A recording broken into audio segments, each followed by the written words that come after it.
Hey everyone, hope they're having a good day. My name's Andy. My channel's Finding Value. Today we're going to go through Twitter, see what people are sharing on social media. I'll interject my financial opinions as we go through it together, generally related to three different topics: wealth building, commodities, and/or financial topics. So let's dive right in, take a look, see what's going on today. If you want to follow me, it's @_finance. And if you want to join our community, finding-value.com, where I dive deeper into all this stuff, looking for investment opportunities, sharing those opportunities with everybody in the community. That coupon code in the corner there, special, works on both the monthly and yearly memberships. It's 50% or a $25 savings on the first month only on a monthly membership. And it's a larger discount, $100 off on the yearly membership if you like to sign up directly to the yearly, or if you would like to switch from the monthly to the yearly, that's also a possibility.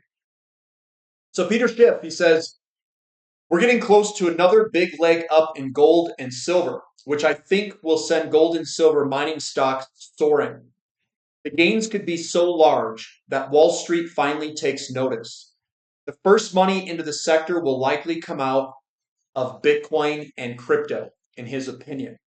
I'm not sure how we can state any of that, but all I know is the mining companies look absolutely excellent, and I agree with him. So when I don't just listen to other people's opinions, I like to put charts to it. So that opinion, I would say, is accurate because we've broken the downtrend for SIL. These are the uh, larger to medium size companies in SIL, the ETF, and that's broken to the upside. We're going to get a little bit of resistance right where we're at, but yeah, this looks really good and promising. Another one I like to follow is SILJ, which is an ETF. And then I think that this will be a launching pad for a very big move higher for SILJ. So this will be a pad that we jump from. And the reason I'm saying that is because SIL already broke out. And then silver itself, he's saying that silver is going to have a big move. I completely agree. Um, that's silver in the long, long term. And then I think we're going to get a breakout move here. And then it's going to be game on. This is like I'll just say this: you don't get these many opportunities in a lifetime. You don't get many. You have to capitalize on this. Um, Figure out the companies, figure out your plan and your strategies. When this thing goes, it could go quick. Now, am I saying it will go quick? I'm not saying that directly. A lot of people mishear me. What I'm saying is we're breaking the big pattern. We're going into a big bull market. A lot of the times you get kind of this big surge after you break out of a pattern. This one here is a horizontal, so you could say that the horizontal is like this here, which is basically the cup and handle pattern, and then you can see the breakout that occurred. It's a big move that occurred on top of it. So that's kind of what I mean by what's going on here. It's a very similar pattern. If I were to overlay this, let's just overlay it for the heck of it. So that's kind of the one big cycle here. I'm going to overlay this pattern, and what this is called is an overlay of the fractal. You guys see that? See how that overlays and is very similar to each other? I think that we could go multi-$100 on this, and it could happen quite quickly. And then there's your like 80, $90 move, and then the consolidation that I said could happen. It could even pull back a little bit more. It's hard to say, but I think we're going to go somewhere up here. This is going to be it's like cheating because you're basically investing in the early 1970s down here. That circle that was the early 1970s, and the commodity to stock ratio is also an agreement. So I think that's what's coming. And we talk about what I think are some of the best companies to play this with. I know some of you guys are asking, you're up 300% in a few of the companies, and you're saying, hey, is it time to take profits? Guys, what I just posted here, not that. What I just posted, that is what I think is coming. If you can hold on through this, Like, and I hope all of you can. And even for myself, I hope I can hold on through all of that because there's going to be some pullbacks, maybe at 60, 70, 80, 90, $100, wherever it is. Um, this is going to be a life-changing game, life-changing, maybe not life-changing. We're talking wife-changing games. Yeah, this could be ridiculous. And the fractal, it's exactly the same, guys. The fractal pattern, this pattern, if you look, it's damn near the same thing. So I don't see why it wouldn't do this. Interest rates are going up. They need to print money. It's very similar to the 1970s from a chart perspective here. Looks very good. Tim Hack says some may think silver is overbought because it has already risen so much and is one of the best performing assets this year. But what you're seeing here is a 45-year-old cup and handle pattern on the verge of exploding. We've barely left the launch pad. The point we're heading for has a bright orange marker. And once we cross it, there's no going back. Another thing to think about is that we are going to squeeze all of these banks. And I don't know what the ramifications of that really are. Um, I mean, we are going to squeeze them to stinking hell here. It'll be there's two metals. Well, all of the metals. Silver and platinum are number one and two for the most shorted metals in the market. Just being short, period, in the market. Palladium and gold are underneath it. When these things break, I don't know what that means. When we get much higher prices, I don't know what that means for the banks that are holding all of this garbage. I'm not sure that they can even hedge their bets with physical because there's so much paper markets out there. So I don't know what that means. I don't know if we're going to get some ridiculous premium on the physical metal. Um, I know that they're scheming behind the back here. So I think that GLD and SLV are ways to absorb paper. So if people want to invest, they can go into GLD or SLV, the ETF, and they created that to absorb paper with paper. So that ETF is a way to absorb money coming at the sector that doesn't go directly into physical metals. They use those stockpiles to kind of just keep the market happy with a pile of metal that they kind of circulate through the system. The problem is if that pile gets too small for circulation, I don't know what happens after that. We've never seen that before. And prices could go verticals, specifically on the physical metals. Now, if people can't buy physical metal, what's the next best thing? Let's go buy some mining stocks, which is a representation of the physical metal. So we're basically breaking out of this big cup and handle. This guy here, probably going to go very vertical. Maybe we could make a very big move, and I don't know what that means for the banks that hold all of those shorts. I don't even know what that means for the Comex or the Crimex, whatever you want to call it. I don't know how they're going to. It'd be interesting to see what happens here. But man, this is all lined up to occur at any second here. Eric Ewan says it's unbelievable that U.S. equities are melting up. When this bubble collapses, it will be the biggest in history. Yeah. And that's could take 5 years for the market to actually burst. They will literally throw every single thing they have under their belt at the market to keep it afloat. Whether that kills people, start wars, anything. Yeah, that's very well could be the case. But another thing is they get a lot of tax revenue off the stock market, and they need that tax revenue. So they may print and print and print and print and hold interest rates down, and they're going to send gold and silver to the moon. Why do I think that? Refer to this chart pattern that's about to break out. That's why I think that. This looks ridiculous. I like how this thing is set up here. I mean, this thing is a dang near exact copy. It's like a cheat sheet. Throw up that cheat sheet. This is Calvin. I like Calvin. He's getting advantageous with, or not, he's getting courageous with some of the things that he's sharing on here. But this one here says there's no 12-year return associated with the current instance, which is all the way down here. See 718? We're all the way at the bottom here, guys. Because across a century of market cycles, valuations have never been this extreme. We've always, if you're up here in this part of the extreme, this is like 1982 over here and wherever else. We can ride that all the way down when interest rates fall.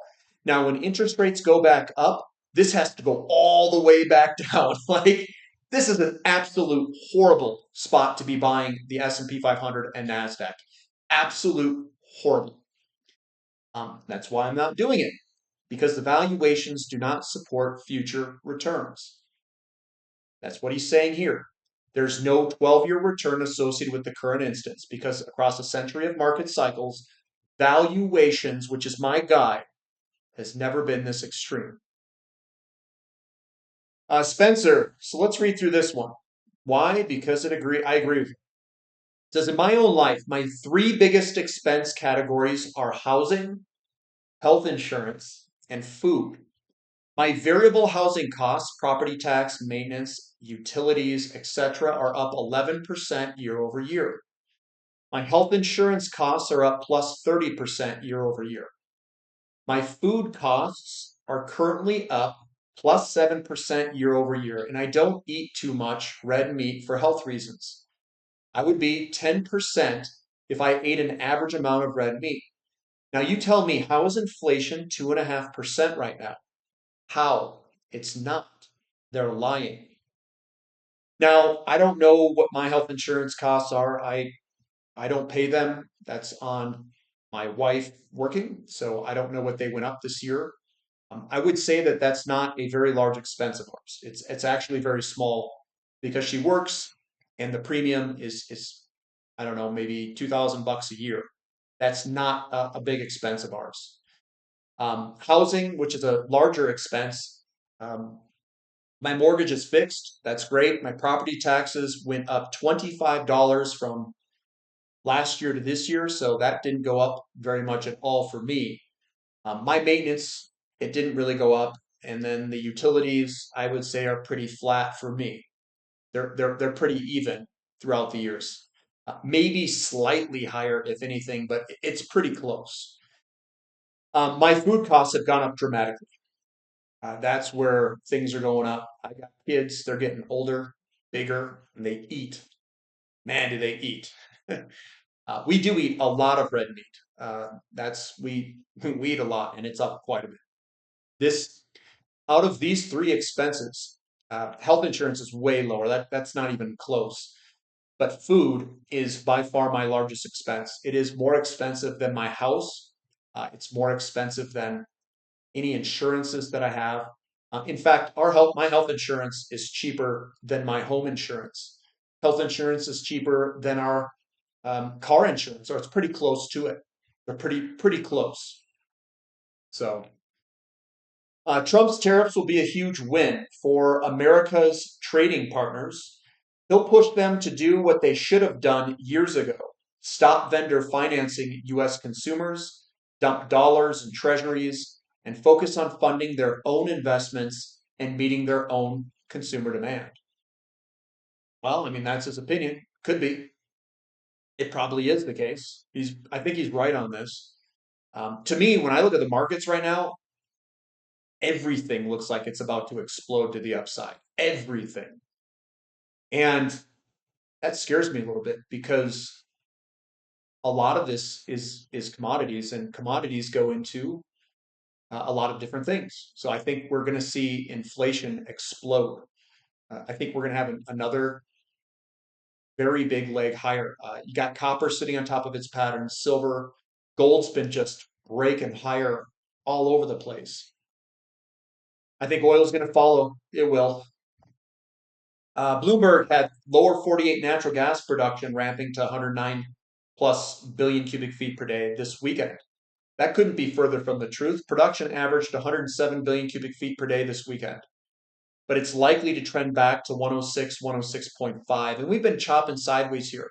Now, some people are going to say, well, look, natural gas production is higher than all the previous years. Yes. You got to keep in mind, though, that LNG takeaway capacity has been going up. We got to feed that beast. So, again, natural gas prices haven't really, they're not flying higher or anything. In fact, they might probably go lower in the short term, but we'll see. And production's been flat. Investment wisdom from Peter Lynch. He says the single most important thing in the stock market is to know what you own. I made 10 to 15 times my money in Dunkin' Donuts. Those are the kinds of stocks that I can understand. If you don't understand it, it doesn't work. It doesn't work. That's where you get the conviction, guys. The single most important thing is to know what you own. That's the ability to hold. And if you're going to make 10, 15 times your money or more, 30, 100 times your money, you better know what you own. Why? Because you're going to get multiple 50+% pullbacks in that move. It will happen. So how are you going to hold on? Oh, I'll just trade my way to success. It's not what the greats have done. That's what broke people do. They get broke trying to trade and move and do this. They don't make much money. The people who sit and hold are the ones that become big kahunas. The Peter Lynches, the Warren Buffetts, the Mungers, the all the guys that I've basically studied. There might be a few that aren't, but platinum. Here's the latest one. We've got some resistance. So what he did is he took the bottom trend line, projected it upward, and we're right at that resistance line. If we break through this, he's got at the upper end about $4,000. And then at the lower end, we got some of these in like $1,600, $1,800 regions there. This is for platinum. Looking good. It's looking good. It's a bull market. So this is copper futures. And again, we've broken to new all-time highs. This is a bull market. Here we go. Here we go. This is looking good, guys. Rhodium. So Uselink, wait for it. And we are right there. Basically pushing those lows into resistance. We're about to break through resistance for rhodium. It's going to be fun that we bought the bottom in some of these platinum group metal companies, the equities. We captured the bottom of the bottom on the website. And as these all break out, they will return very well to us. Palladium's going to go up, platinum's going to go up, and then rhodium's going to break too. And that's the three metals that will determine the profitability of these companies. So, yeah, I hope you guys got in and just stay with it, guys. Stay with it. This could be a big winner for this sector. I also think there's some other sectors that are spooling up that we don't talk too much about that I've gone over recently with everyone as well. Said in the post linked below that a golden age for junior commodity companies is coming. The purple pattern has broken out and backtested. It is go time. And it was. I hope you took notice. Posted the chart below for the TSX venture in the linked post at 605.24. At the purple pattern backtest, and it's now at 797.75. That's 32% move for the index. I hope you bought the companies and are up big. Also posted 7 months ago on what was coming in this article. Many will start saying they saw it coming, but they did not. Well, we did. We bought a whole bunch down all through here. We bought a whole bunch in a variety of different companies. We bought silver equities. We bought platinum group metal miners. We've purchased oil companies and energy service companies, which they're still down. They haven't broken out yet. We've purchased some, fertilizers and lithium and a whole bunch of other things, rare earth metals. And some of them we bought like a year ago are up multiple hundreds of percents. So very good. And hopefully we can just stick with this big move. It's gonna get bigger. This one is your platinum versus silver ratio chart. Could platinum outperform silver for the years to come? It has vibes of a yes. And again, this is platinum. As this goes up and breaks, this will be platinum outperforming silver. Now, here's the crazy thing, guys. This is where things could get ridiculous. If we can get back to this level towards the top, and if silver is breaking to the upside, I'm trying to figure out how platinum could move that fast, because that would be ridiculous. So let's just bring out the calculator. Let's say that they both run together. Hypothetically speaking, we're bringing out the calculator.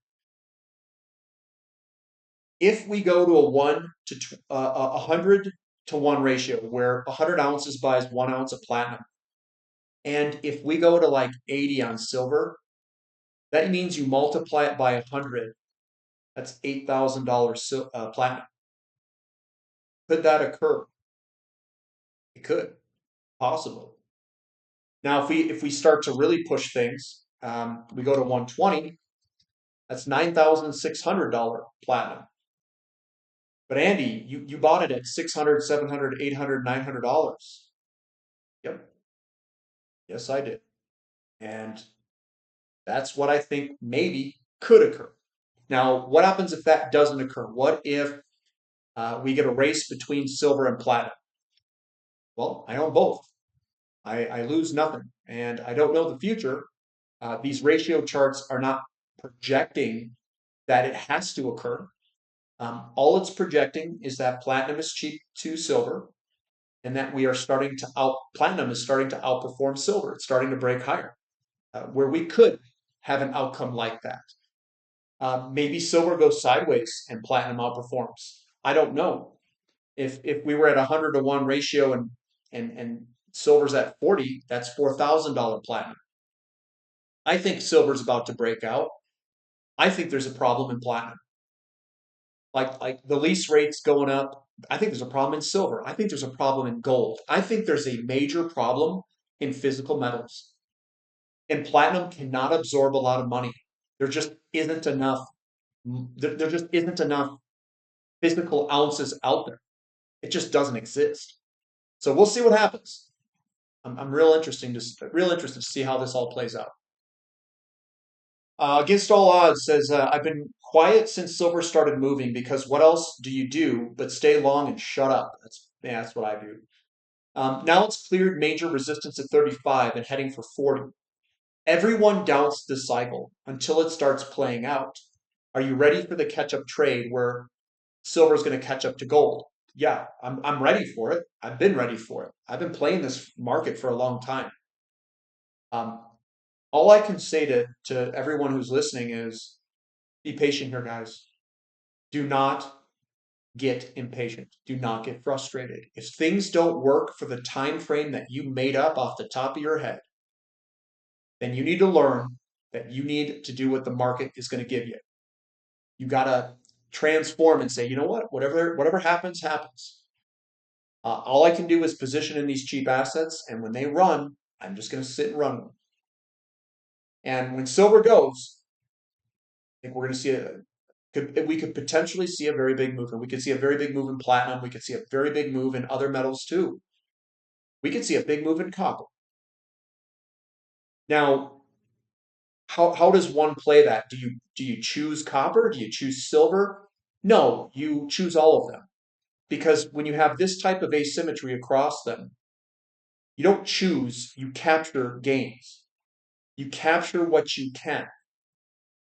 So rather than going whole hog on one frickin' sector, you buy a little here, you buy a little there, and then it'll smooth out the portfolio, and then some will just start popping off.